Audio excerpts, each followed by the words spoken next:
I'm Wesley Morris, and this is Cannonball. Get yourself a Cosmo, because we're going to pour one out for SATC.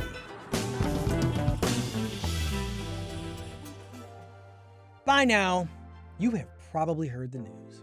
And just like that, the Sex and the City reboot, it's ending tonight after 3 seasons.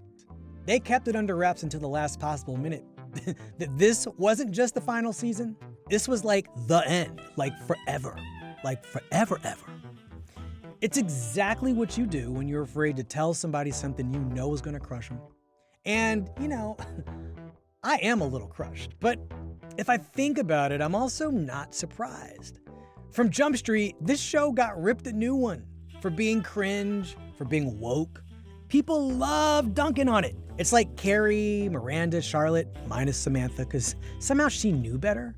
They all woke up in George Floyd's wake and had more programs to attend than an usher hands out at a Broadway show, if you know what I'm talking about. With the return of these 3 came a set of 2 black women, an Indian American woman, and Shay Diaz. Woo! New Yorkers here to address the perceived social blind spots of the original series past. They weren't received as equals, though. They were read as token sidekicks. I mean, the contempt made some sense, but I also don't know. Humorlessly hating this show for just trying? Oh, that felt like a real Biden-era thing to do. This reboot didn't offend or insult or turn me off.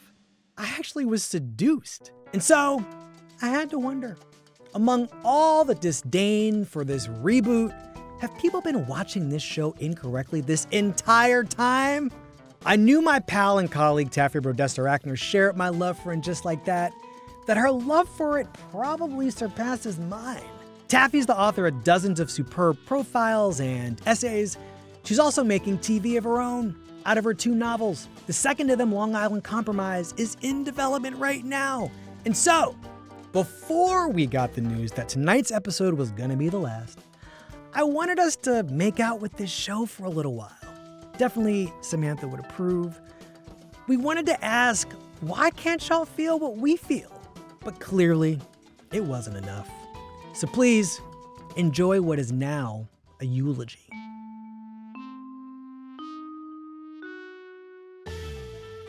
Taffy.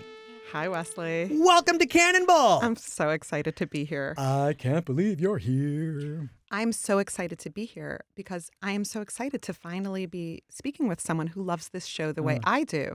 But listen, I want to start by asking you, I don't know, how you felt about going into watching this rejuvenated Sex and the City, kind of by way of offering you my relationship to it, which basically is I didn't want to do it. I had no interest. I heard this was happening. I was like, oh no, the IP crisis has come for Sex and the City. This is terrible. Bad news. I don't like reboots, remakes. I think it's sad. The idea that one of my favorite television programs was going to come back as a current version of itself kind of nauseated me. But then I watched it and everything kind of made sense to me. This is a show about being middle-aged. That's what I think. I think that the people who watch it and have hate for it are expecting something that it never told us it was going to give us. First, I'll answer your question and tell you, when I heard, all I could say is, what took so long? No! And I've been waiting for it. And on Really? the day it premiered, I was waiting for it and like reloading to see if it was available yet. I am born of Sex and the City. I was made by Sex and the City. I have a toxic relationship with men, women, and my own body that was born of how we were back then. You mean like in the late 90s, early 2000s, but also before that? Right. That show was this original, bombastic. I had never seen anything like it. I was raised in an Orthodox household. I have 3 sisters, and we were raised that a girl goes from her father's house to her husband's house. And I did not have a sort of romantic or sexual identity, and I was susceptible to anything, but everyone else was so far ahead of me. And I was always waiting to become a woman who is out on the town and going on a million dates. These women were about 7 years older than I was, although they're different ages, but Carrie I clocked as about 7 years older. I thought that they were teaching me something about the things that could happen, the things that would happen, the choices I would have to make. I don't know. What I think is that I was in search of an identity, and they were an identity. Mm-hmm. Okay. And I was shopping. I was like, am I going to be like this? Am I going to be like this? Am I going to be like this? And it reflected this moment in time before we were asking ourselves if all of this patriarchy was okay. It exists before an examination of the patriarchy, and it plays ball with the patriarchy. How am I going to find a man and just a man? And how am I going to do that? How am I going to get there? And it dared to ask, and will that make me happy? And I was grateful for it. And it worked for a lot of other women too, for probably other reasons. I will say, as a gay man, it really worked for me. Tell me why. Because we're the same age. Yeah. I had all kinds of models for things that were intellectual. You can learn a lot from a novel about a lot of different things, but to see an aspect of life that you were about to embark on. Right. I mean, we had different upbringings, but at the end of the day, when you become an adult and you get thrust out into the world, you need some kind of model for, or confirmation is really what it was. It wasn't that I was trying to do anything that the characters were doing on the show. It's just I was living a life that corresponded to some of these experiences. Yeah. I needed guidance on how to be a regular person. I needed guidance on how to not leave this house that I was raised in and speak with an accent, like a figurative one. I didn't. I always spoke in English. Something that identified you as what, being a Jew? No, that I would be a standard American woman. Sure. That is what I was looking for in this show. And these women seemed like standard American women to you. They were the only women that were being presented to me. So how could they not be? I mean, that show, it was serious as a heart attack to me. I was 25 years old. I had my first magazine job, and I would watch it in a trance. Nobody was allowed to talk. It was like this sacred period of time.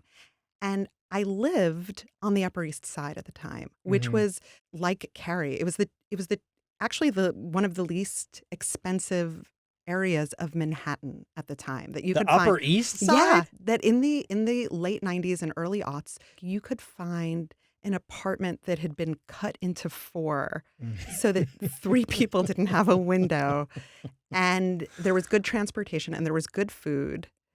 And the Upper East Side has sort of become an unspeakable place. But at the time, after Sex and the City, which everyone watched at the same exact time, women would flood the streets, find each other. You would find your friends and you would sit down and you would talk about it. Like, I think people have a fantasy that book clubs should be.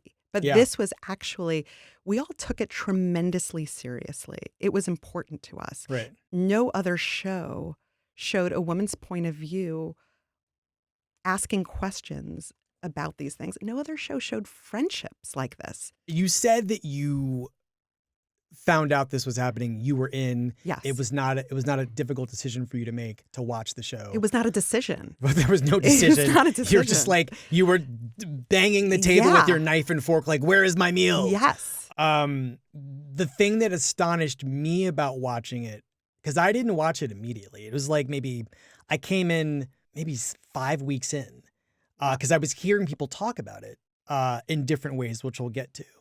But I was surprised by the surreality of it. Was as though some wrinkle in time had happened and the show never went off the air. It's not, because, we have to think about what we're calling this. I called it a reboot in the introduction. It's not a reboot. It is a continuation. It's a continuation. It is not a sequel. Right. It is. You're right. It is like it's been going on and someone finally set up a camera. Yes. They've been living without us this whole time. Absolutely. And it's like we turned a corner and wound up in Sex and the Cityville, except it's called something else. They're like, we're menopausal. Well, now we're all on estrogen patches and we should name it something else. And the world is different though. Right. Right. And the discovery here was that you mean the world is different, not the world of their world is different. I think both the world of their world is different. I think the world of their world is different because the world is different. Right. And the show is correspondent to the way that we think about all of the things that we kind of, not that we didn't think about them, but we thought about them differently in 1998/2004. Right. And those things include race, gender, men. Right. Sexual orientation, the way we talk about different things, right. Our sense of etiquette has shifted. Right. I mean, it just was a different show. And now that show comes back in 2021, I think kind of like it knows the world has changed. And I think the show is trying, I think in Just Like That is trying to atone in some ways for the sex it was having in the old city. We all are. Yeah. I mean, that's what I guess I think about the show is that it is about, chickens coming home to roost in your life. Yeah. And I see where and you're getting going. To the point where the world is now passing you by. I think it is a stone cold documentary about women on the Upper East Side. I think it is The Wire levels of realism. Oh my God. And if you go to say Ralph's on 72nd Street, you could overhear a bunch of women talking about menopause, one of the other's secret alcoholism, why they have no Black friends, like the crisis of 2021 writ large with these women. There's something about that I appreciate, that Miranda freaks out in front of her Black professor the first time she meets her and doesn't know how to behave. You're the professor? Yeah. You're Nia Wallace? Yes. Why do you seem so surprised? Well, your braids. A law professor can't have hair like mine? Why is that? Oh, no. I didn't mean because of the braids. I was just thrown because the braids are so different than the hair in your photo on the Columbia website. My comment had nothing whatsoever to do with it being a Black hairstyle. I knew that you were Black when I signed up for this class. That was important to me. You signed up for this class because I'm Black? Well, not just because you're Black. There's something I appreciate about them not pretending that they never made a mistake, that they didn't live it. They sort of experienced the world the way so many people did, which is, oh my God, I never realized I wasn't thinking about that. I never realized what my blind spots were. Well, this is an interesting way to think about this. I think for a lot of people, the original show wound viewers up doing this particular identification game where, are you a Charlotte? Yeah. Are you a Miranda? What are you? Are you a Samantha? I'm all of them. Oh, and I sure. think that if we all have access to our full selves, we're there's a little bit of all those women in us. But I think the thing that was hard for people if they were playing that game back, when the original show was on, and you identified as a Miranda, what does it mean in 2021 when you see Miranda doing Karen-esque stuff on this reboot? And the show is sort of owning and allowing Miranda to be this privileged racial white liberal guilt accidentally racist mess. Right. That must have been was that hard for you to watch as a person who was identifying so deeply with this show as being a document of actual life? I would say, first of all, just to name it, I felt that I was like a Carrie with a Miranda Rising, born under a Charlotte moon. Samantha made no sense to me, and Or she did. I knew a bunch of Samanthas, but couldn't get there. I think the question I would ask is, what do you think happened to those women? How do you think they evolved? How do you think they ended up? And this is again, a stone cold accurate response. Yeah.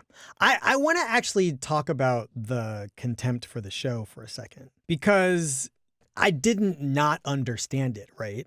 I think it comes out of people were seeing in this show what you call the chickens coming home to roost, not necessarily for the characters, but like for the show itself, right? The lack of self-awareness about everything from race, class, gender. Yes. All of the things that are top of mind to many people in this particular moment that probably should have been important the entire time. Right. The show's attempt to seem current in a way that it never seemed like it was trying to be current originally, but now they're catching up to the present. And most of that was sort of filtered through the appearance of like Gen Alpha kids and Gen Z kids and the use of podcasting. Can I say and first? What do you think? I'm just wondering like what you think that was. I'll tell you that I think that a show has to have a point of view. Somebody is telling you this story. And I guess when you're talking about missteps in showing the current world, can I ask if maybe you look at it through the lens of that is how these 4 women see the world. This is how they see a podcast. This is how they see a discussion about masturbation. This is how they see young people. This is how they see people who look different from them. And all of it is shown that way. And I sort of appreciate a strong point of view in a show, that every aspect of it is middle-aged.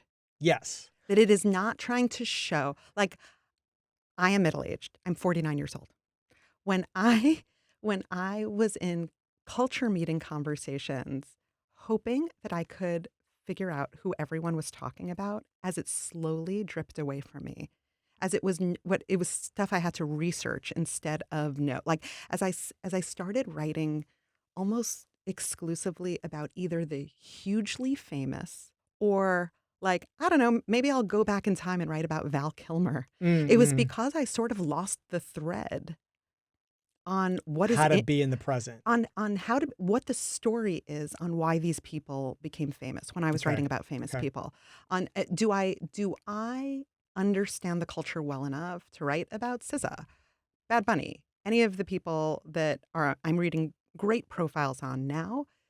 Can I bring to it a sort of like global view of how this person became famous and why they are important in the culture? And I saw it slowly dwindle, and I saw that the young people started to look even younger, to the point where right now I cannot always tell the difference just by talking to someone between like a 27-year-old and a 32-year-old, which used to be, I used to know it down to the second. So when I'm going to go back to, but I'm going to your question now. But this is the documentary part. This is the documentary part. And now what I'll say to you is, if you hate this show, do you actually just hate middle-aged women? You wouldn't be the first. That is the crazy thing I will say on this podcast, that maybe I'll call you up and say, just take it out later, because I don't need the trouble. No, but I feel the same way. There's this extraordinary experience I have with this show. I will watch an episode of Sex and the City, the original, at just any time of day. You just put them on. I just put them on, and and sometimes I do it because I'm trying to figure out, how did I get this way? So they're a snack for you. They're a snack for me, but they're also also like an therapy. anthropological, like a historical, here is what led to this. Here's what led to this thinking. Here is why you are like this. I sometimes was watching the show, and as it ended, if you didn't shut it off in time, what it does, what the app does, what the Max, HBO Max app does, is it takes me to the Sex and the City episode I was watching last. And the emotional reaction I have from seeing these women middle-aged to then seeing them young, I could cry right now talking about it, because it's me. I go from watching these women middle-aged to watching them young. And so I go from middle-aged to who I was when I was watching it. And the whiplash of it, has me asking, do you hate this show or do you hate yourself a little bit for allowing this to happen to you? That I got old. Yeah, I agree with that. I think the thing that I admire about the show is that it's also hard to achieve that with a kind of grace. So it's not really trying to be graceful about it. There's a wonderful moment in, I believe, season 1 where Carrie is laid up in bed. She gives Miranda one job. The job is to have sex with Shay. The job is to come over and take care of her. Yes.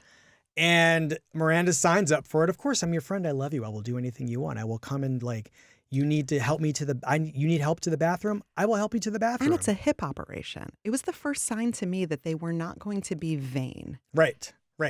I mean, that sign gets taken a beat further in this episode, which is, she has the hip operation. She's laid up in bed. Miranda comes over. But so then does Che, the podcaster that Miranda is falling in love with, discovering that she now is a lesbian. Miranda, Che is on Che's own journey. They're having the most, what I would describe as classic, old school, bad lesbian movie sex in Carrie's kitchen. Miranda? And also the hottest sex scene that has ever been on that show. Maybe, but it was like extended. There were close-ups. There was a lot. Yeah, it was a lot. But meanwhile, while they're doing this in totally different lighting and everything, Carrie has to go to the bathroom. And so she does it gymnastically by going into the only available receptacle, which is I believe a Snapple bottle. Sure.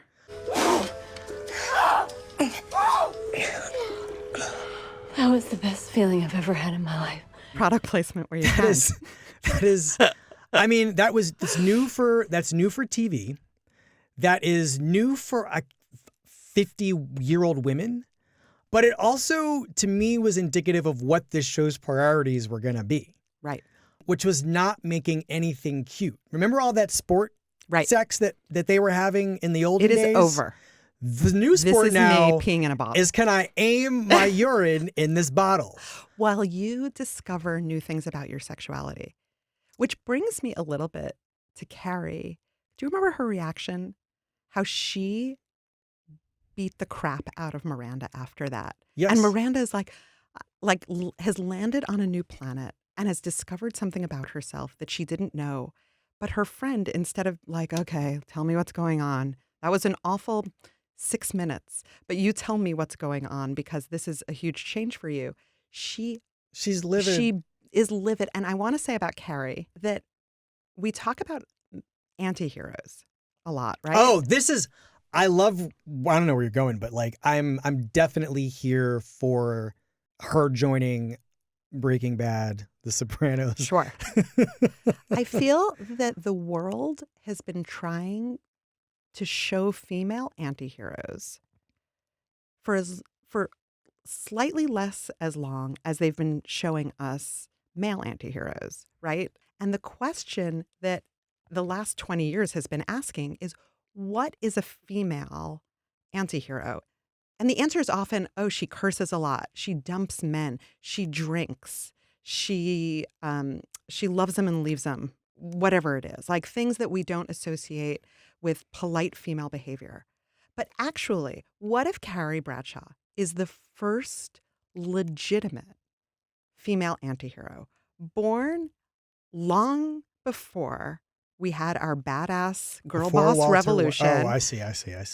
What is a female antihero? Is a female antihero somebody who is not going to listen to you talk about your sex life while she just had to pee into a bottle?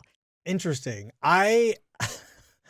I'm really sitting in this for a second because I don't disagree. I actually believe that dark Carrie from that early run of the show where she became obsessed. You mean when she had lowlights?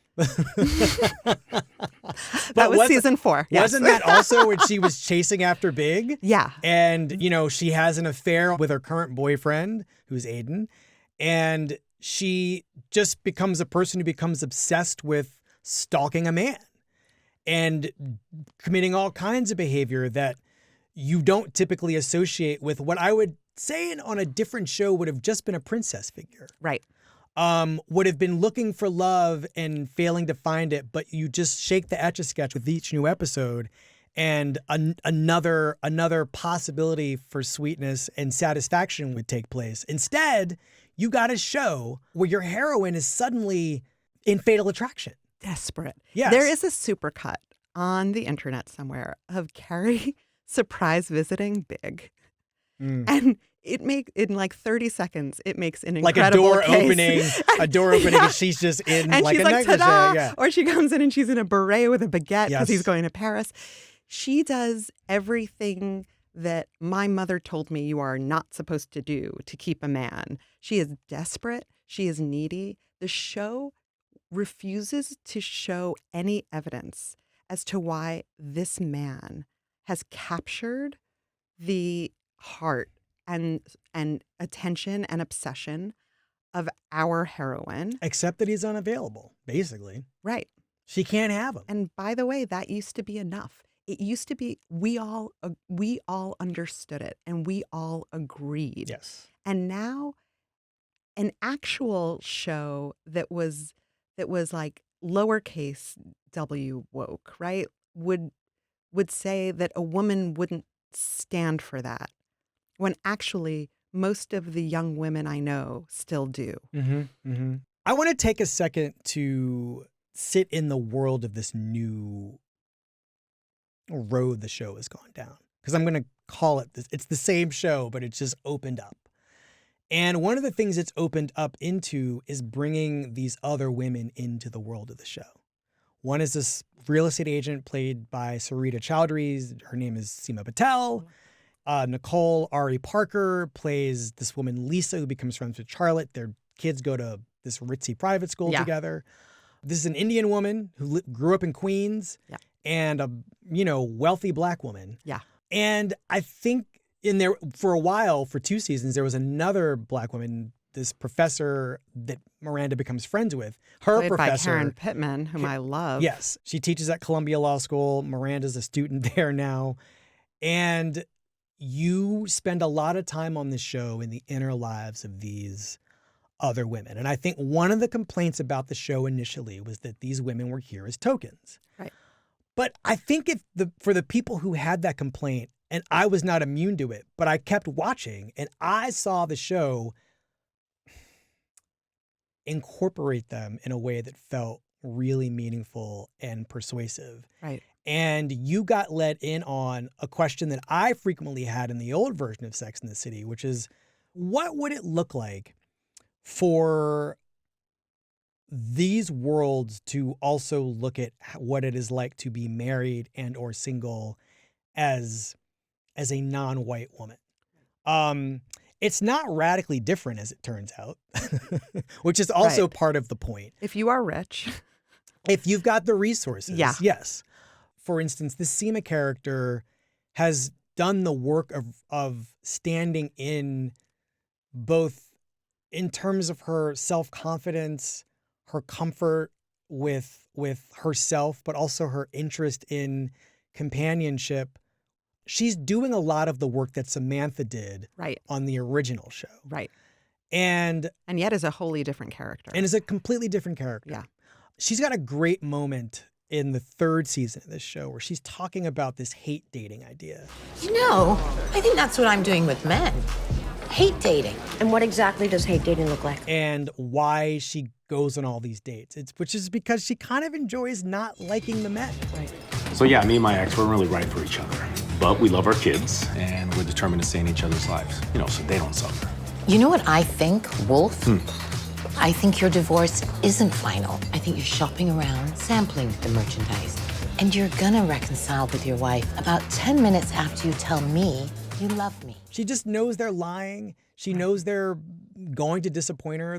She knows that there's something kind of inherently self-serving about the things they're telling her they're going to do. Right. I love that the show is now about like a different galaxy of women while also being about the original 3 women. Right. I feel like the incorporation was not seamless because it was so jarring because you're just so used to the four of them. Like, think about the poster. Think about the way you see them walking down the street and how jarring it is without Samantha when they do the sort of wide shot of them walking down a street on the way to an event. Mm-hmm. It was always going to be hard to incorporate anybody new. And come this season that we just watched, I think they did a great job. And the writing is there for them in the same way that it's there for Carrie, Miranda, and Charlotte. But also it's about old friendships now. Right. Right? Like very old friendships. Yeah. And the ways in which they are both solid and fragile at the same time. Right. And that to me feels, I'm now watching for that.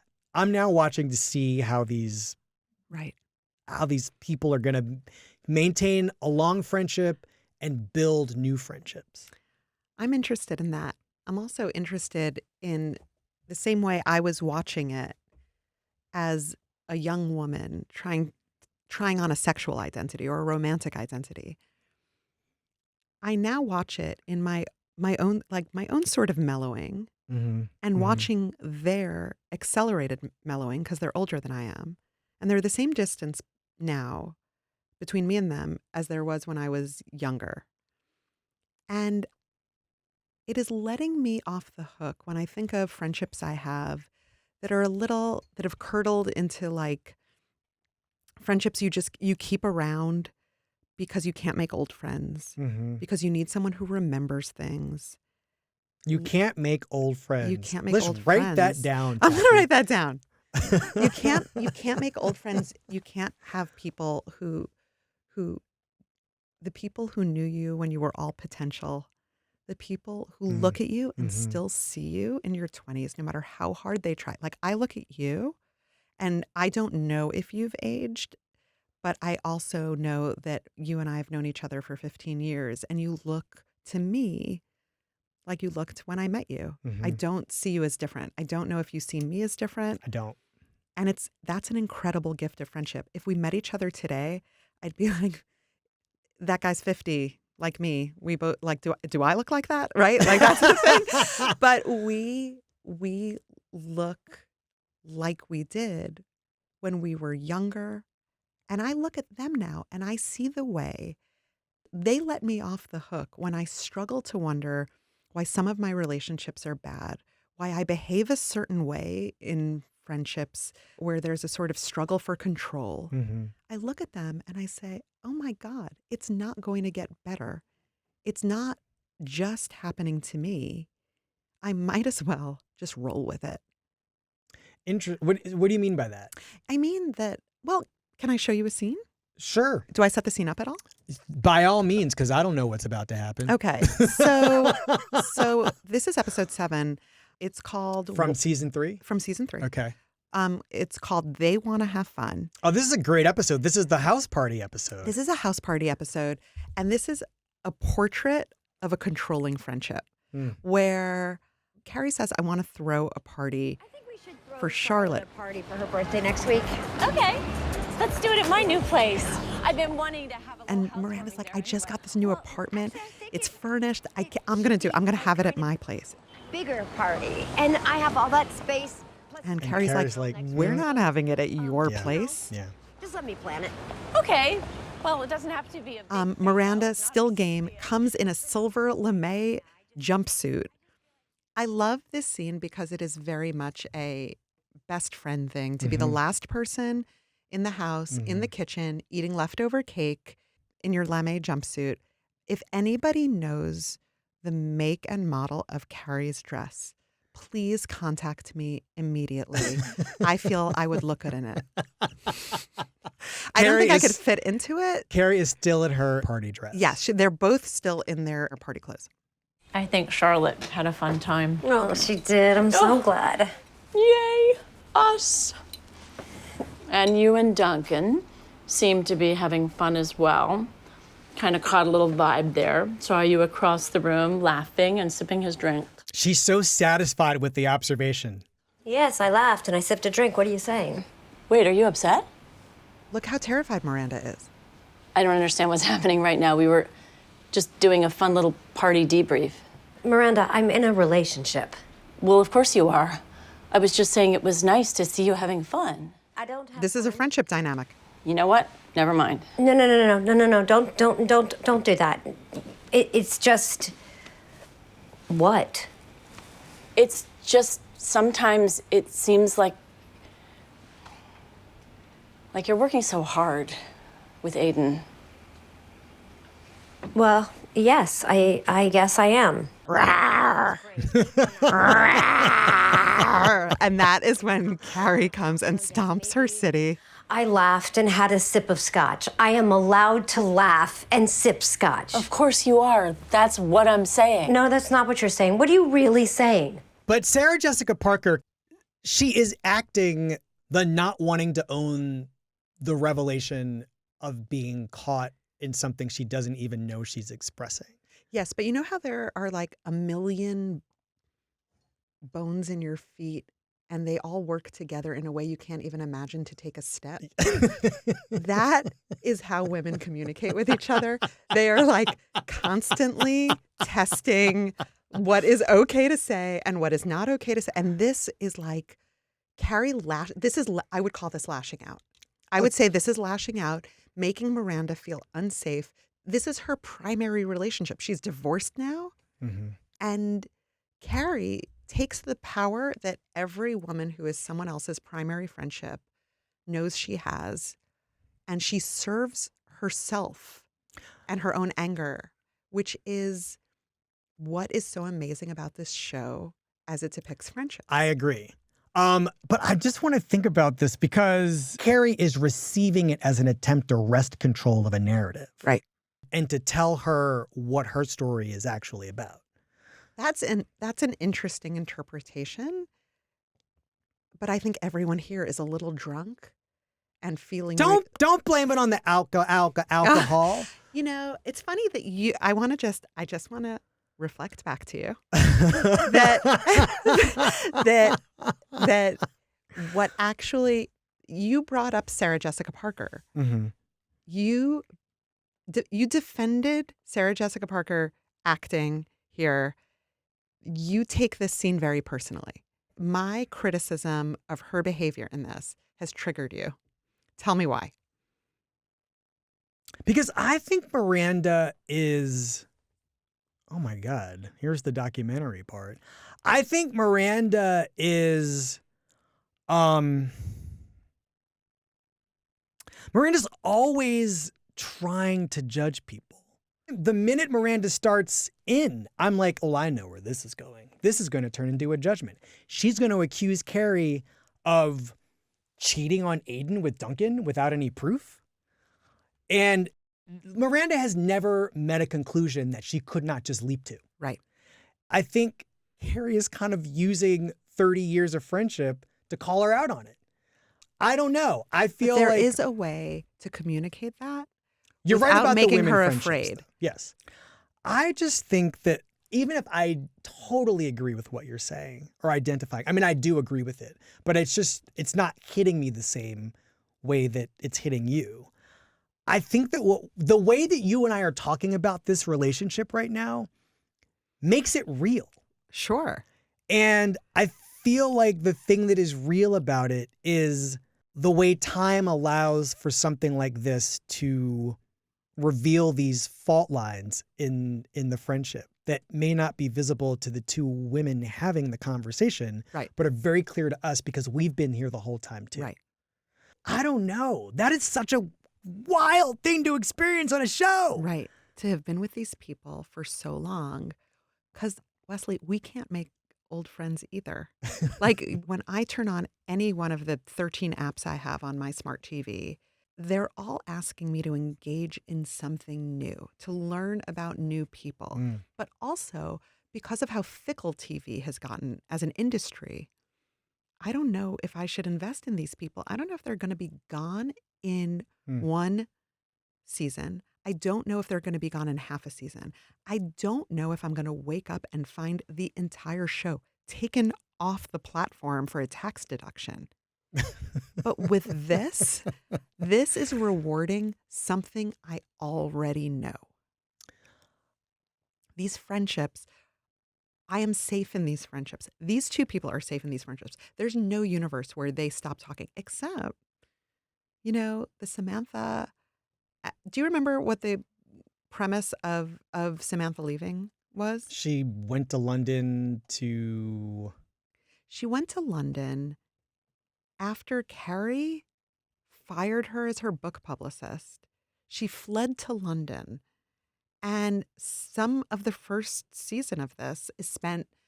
Oh, right. Of yes, is she maybe she'll soften, maybe she'll talk, and she sends constantly flowers texting, constantly flowering. I mean, we know what happened here, which is also like a crazy referendum. Like the thing that happened is public, that Kim Cattrall does not want to return to it. Right. Is public.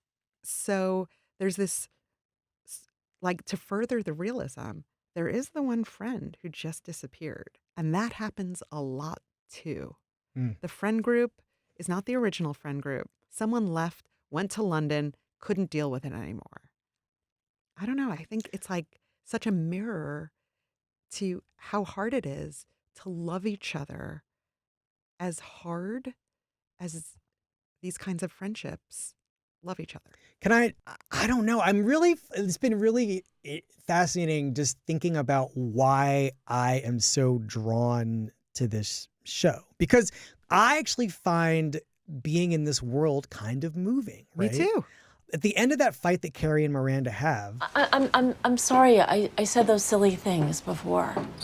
I was really. Hey, the trash is all out. I'd use your neighbor's cans too. You need me to do anything else? No. I think we're all good. Yeah, we're good. We're good, right? We're good. Okay. Carrie is like, we're good. Yeah. It's okay. Yeah. And Miranda is free to like relax a little bit and go home and go to sleep. Right. Like all abused people who are just like terrified. Yes. Agree. That's the thing about the show. I am watching somewhat anthropologically, but mostly I really like these people and I really like the bond among them. And I am enjoying seeing the bonds be tested and pushed and strengthened, laughed at and taken seriously. Yeah. Because we also don't have enough works of at least screen culture, right, like popular fiction that takes place on a screen that is really exploring the meaning and possibilities of friendship. Right. And middle age. Right. I love that. I hope these women take me right over the finish line. Yeah. And I do mean death. Like I would like them. You're going off a cliff 30 with years. these 5 people. 30 years. Okay. Taffy. Wesley. Thank you for talking to me about this show. You are my friend through the years. Oh, I appreciate that. I love talking to you about this. I will let you tell me that I am barking up the wrong tree when I tell you about your relationship any time of the day. And I will wear a gold lame jumpsuit in your kitchen and eat cake.